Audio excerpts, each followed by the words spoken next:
اعوذ باللہ من الشیطان الرجیم، بسم اللہ الرحمن الرحیم۔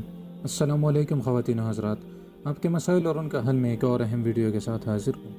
ناظرین، آپ میں سے اکثر لوگ اس بات پہ غور کرتے ہوں گے کہ اسم اعظم کون سی آیات میں سے ہیں یا اسم اعظم کون سا لفظ ہے۔ تو ان کے لیے یہ ویڈیو بہت اہم ہے، کیونکہ اس میں بتانے والا ہوں کہ حدیث شریف میں آیا ہے کہ اس آیت میں اسم اعظم ہے۔ اب وہ کون سی آیت ہے؟ وہ سورہ آل عمران کی پہلی آیت ہے۔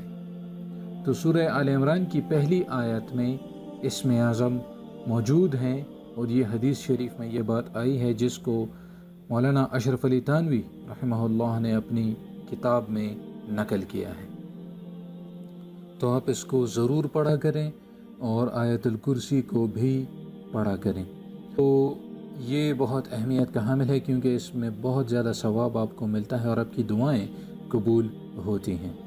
اب اگر کسی کو یہ ڈر ہو کہ وہ موت کے وقت اس کو بہت زیادہ تکلیف ہوگی اور وہ دنیا سے خیریت سے نہیں جا پائے گا اور بہت زیادہ تکلیف اسے برداشت کرنی پڑے گی، تو اس کے لیے میں عمل آپ کو بتا دیتا ہوں کہ سورہ آل عمران کی آیت نمبر 8 کی خاصیت ہے کہ جو کوئی ہر نماز کے بعد اس کو پڑھ لیا کرے وہ دنیا سے انشاءاللہ با ایمان جائے گا اور آسانی سے جائے گا۔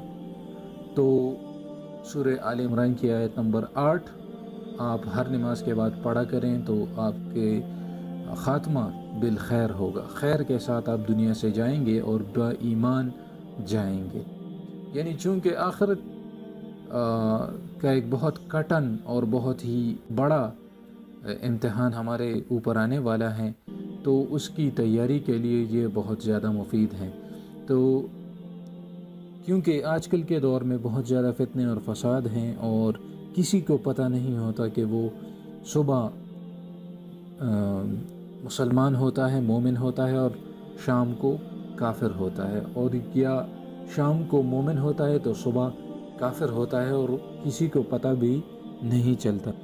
تو ایسے وقت میں ان اعمال کی ویلیو اور زیادہ بڑھ جاتی ہے، اور یہ کسی کے لیے بھی، کیونکہ موت کا وقت تو مقرر ہے اور وہ کسی کو بھی پتہ نہیں ہے۔ تو آپ میں سے اگر کوئی اپنا خاتمہ ایمان کے ساتھ کرنا چاہتا ہے اور آسانی چاہتا ہے تو سورہ آل عمران کی آیت نمبر 8 کو ہر نماز کے بعد پڑھا کرے، اور اگر اسم اعظم کے بارے میں آپ جاننا چاہتے ہیں تو اس کے لیے سورہ آل عمران کی ہی پہلی آیت کی خاصیت ہے۔ حدیث شریف میں آیا ہے کہ اس آیت میں اسم اعظم ہے، تو یہ آپ اپنے لیے خود تلاش کریں اور اس کو لازمی کیا کریں۔ ویڈیوز کو شیئر ضرور کریں تاکہ آپ بھی اس کے ثواب میں برابر کے حصے دار ہوں۔ اجازت چاہتا ہوں، اللہ حافظ۔